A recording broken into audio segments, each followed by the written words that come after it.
Hello everyone, this is Gorax. Today I would like to present you my first tier list, which will basically cover the most useful rares that everyone should have. And yeah, let's jump into it. If you have been following my channel for a while, you know that I've been playing two free-to-play accounts, one with Heliolite dices and the other one without using any Heliolite dices. So I have a little bit of experience and tested quite a few different journeys. So on my first journey, I went with Poison team, Poison Fire, and I've choose Ally, but I'm not gonna put him high in the tier list as Sigrid is way better. So it is a defender Sigrid support unit that provides our team with an accuracy aura. That's 30 accuracy out of the bat with this aura. And I'll tell you something, it is one of the most important auras. The other one is resistance aura, but sadly none of the rare heroes provided. This is why there will be no hero with resistance aura in this tier list. But that's why Sigrid is first. So she provides us with this accuracy aura. Also, she gains an extra ultimate energy when enemy dies. Her battle skill shoots 2 toxic arrows to the enemy, each dealing attack damage as poison, so scales with attack, with 75% chance of inflicting healing prohibition that goes to 100% chance. So healing prohibition will be very useful in various PvE modes like Tempest Domain, for example. So yes, we will need that, and she provides us with that. Furthermore, her ultimate deals 820% attack as poison damage. That is huge scale in here. To an enemy and all enemies inflicted with debuffs. That means poison, frost, anything basically that is red. So she can spread that damage to AoE. So there's a very good combo that I will explain when I go to, I believe, second strongest rare. Now, she also provides, once leveled, 100% chance of inflicting healing prohibition and attack penalty too. So not only we have healing prohibition here, which can go AoE by the way, but also attack penalty too, which reduces attack by 50%. So when you cast this ultimate at the right time, you can really reduce some of this damage that the bosses do in dungeons, and this is a life-saving skill. And she does tremendous damage. So this is why she is the highest on that tier list. Now, moving forward to the second spot, we have Usha. Usha, early game, does tremendous damage, basically AoE as well. She is very good at the Goblin dungeon, but what I also found out is she can tank if you equip her with the right gear. She might not be as strong as Horus in Grave of Venom, but for any other content, she is viable tank, and you can see that whenever I'm streaming, she is my only tank.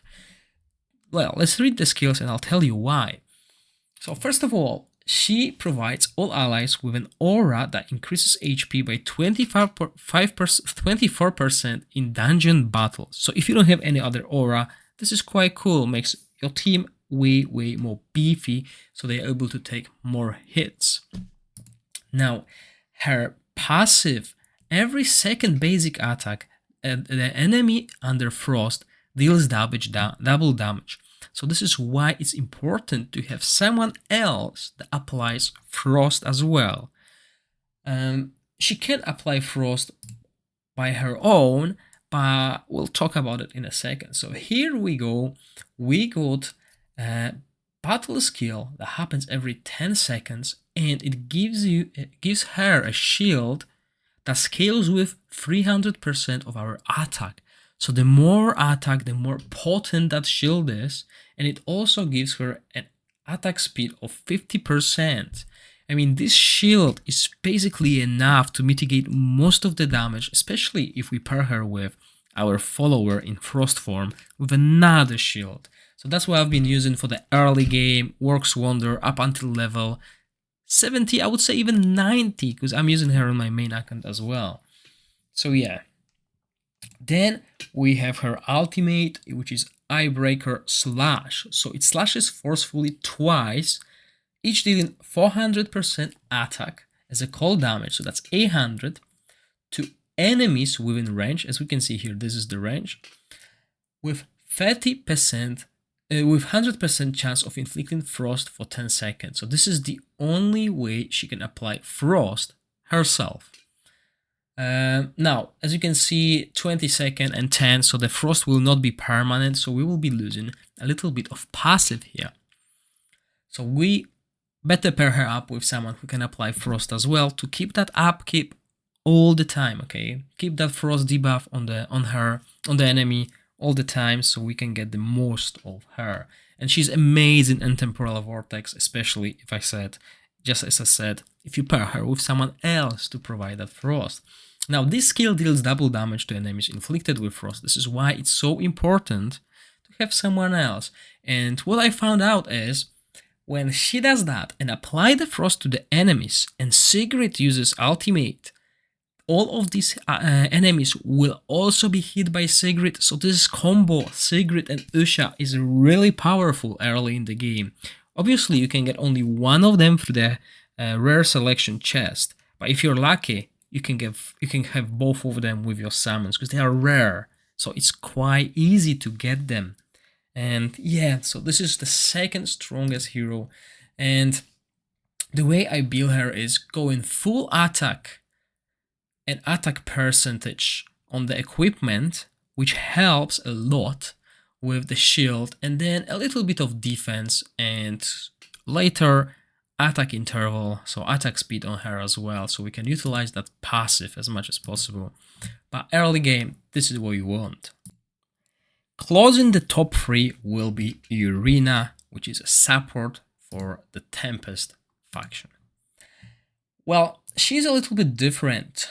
She does a lot of AoE damage, very good at the goblin, and also she shines in dungeons.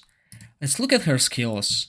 So when she deals damage to enemies with skills, grants 10% target max HP shield to the nearest ally for 10 seconds. This effect can only be triggered once every 1 second. So she grants a shield, which is really good damage mitigation when she casts her skills.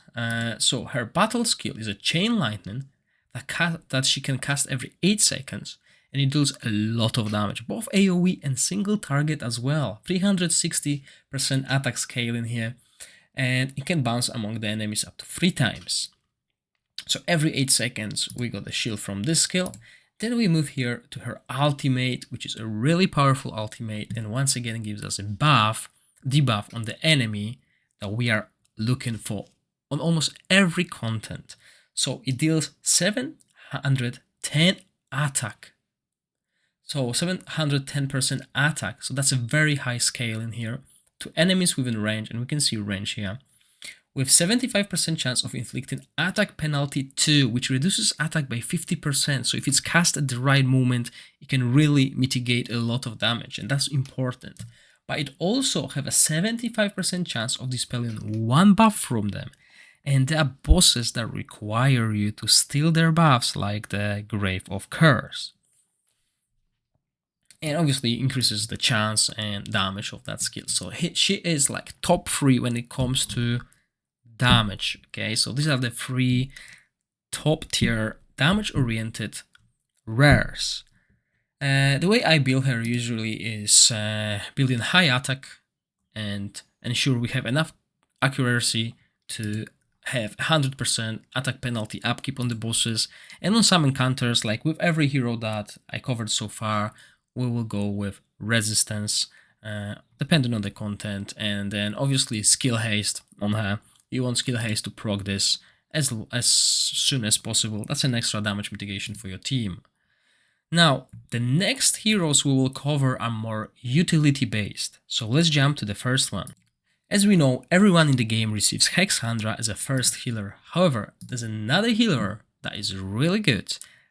Despite her heals not being top notch, she provides a great utility, and this is Anna from the Tempest team. Anna restores her max HP, 15% max HP when taking damage that exceeds 25% of the hero's max HP. This effect can only be triggered once every 10 seconds, so this is like an extra way to ensure she survives all these big hits. Then she grants hit recovery to an ally for 10 seconds with a 10 seconds cooldown. And it restores HP when being attacked, so something similar to what Horus has. Now, her ultimate covers the whole team, the whole area basically, and grants recovery over time, which is not strong, but it's good. Usually when you play Anna, you also want another good healer in the team that has strong heals like Hexandra. But as I said, she is more utility-based healer because she can dispel one debuff from the allies, and it means one debuff, not stack of debuffs. So for example, if an enemy has, well, if you have 10 poison stacks on you, you will remove the whole 10 because poison is one debuff. However, if you have 10 stacks of poison and 3 stacks of something else, it will remove only one or the other. So one of them will be left. Okay, so keep that in mind. This is how it works, and it's really cool. I use her pretty much in every dungeon battle that I can, because 2 healers is a really strong combination. Next top tier utility hero will be Ardri, the crossbow patrol, who is a support, and I got her quite early in the game and she helped me clear fire domain, and then I noticed that she can be utilized almost everywhere, and thanks to her we can keep on investing into skills on certain heroes like Anna, because thanks to Ardri, our Anna will always cast her ultimate when it's needed. So let's go through her skills, and first we got passive skill that ignores 30% resistance of the enemies inflicted with debuffs. Then we move to her battle skill, which deals 360% attack as necrotic damage to enemy with a 100% chance of inflicting accuracy penalty, which reduces the accuracy by 25%. And her ultimate ambush, which is crucial, she shoots 3 arrows at enemies, each dealing 280% attack, and reduces their ultimate energy by 10%, with a 75% chance of inflicting recharging speed penalty for 10 seconds. So ultimate down reduces the ultimate energy by some amount, which is 10% here, but also reduces recharging speed by 30%, which is here. And this is very good. Basically, it covers the last 2 levels on the skills that you want. It helps Anna to cast her ultimate every time at the same time. And she's really helpful in many more encounters. So definitely you want her. And I will mention something at the end of the video that will help you utilize these heroes. And the last utility-based hero on the tier list will be Witty Trickster Grover. He's a support that has came to the light just recently, as he is probably the best buff stealer in the game at this level when it comes to rares and maybe even epics. He's very useful in Grave of Curse, and he can even tank it with the proper equipment.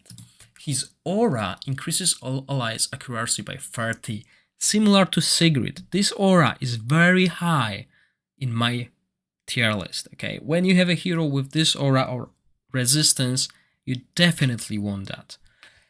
Then his passive skill is Hide and Seek, where when he enters invisibility for 10 seconds if the hero's current HP falls below 35% when attacked. So yeah, he goes invisible and becomes untargetable to single target skills. This effect only takes effects once every 5 seconds, so it's quite useful when he's taking the big hits. Then we go to Downton Swordplay. He strikes enemy 2 times, dealing 135% attack as lightning each time, with 15% chance of stealing 10% ultimate energy. So yeah, that's good. He's stealing that ultimate energy, making the boss cast his skills less often. And then his thieving technique is what's really standing out. It's only 16-second recharge time, which is quite fast compared to other heroes. And he flashes to an enemy and launches 2 attacks, dealing 370% attack as lightning each, and stealing a random buff from them each time. So he can steal 2 buffs. 2 different buffs. No 2 stacks of a buff. 2 different buffs. So if someone has attack plus 5, which doesn't happen, but 5 stacks of attack and 3 stacks of defense, he'll take both of them out. And this is why he's so crucial in Grave of Curse. And I believe this pretty much covers this tier list. Those heroes are really good. If you have them, make sure you use them, and they don't need to be on par with your main team when it comes to level. In my case, my main team is level 90 and all of these utility heroes are level 80. They still do their job because the equipment I use on them usually covers the discrepancy in stats. I hope you liked this video. I hope it was clear, and definitely use those heroes, find them. You will eventually get them because they're rare. And if you like this video, please consider liking it and subscribing to my channel as there's more videos to come. Thank you for watching. Stay safe. Bye.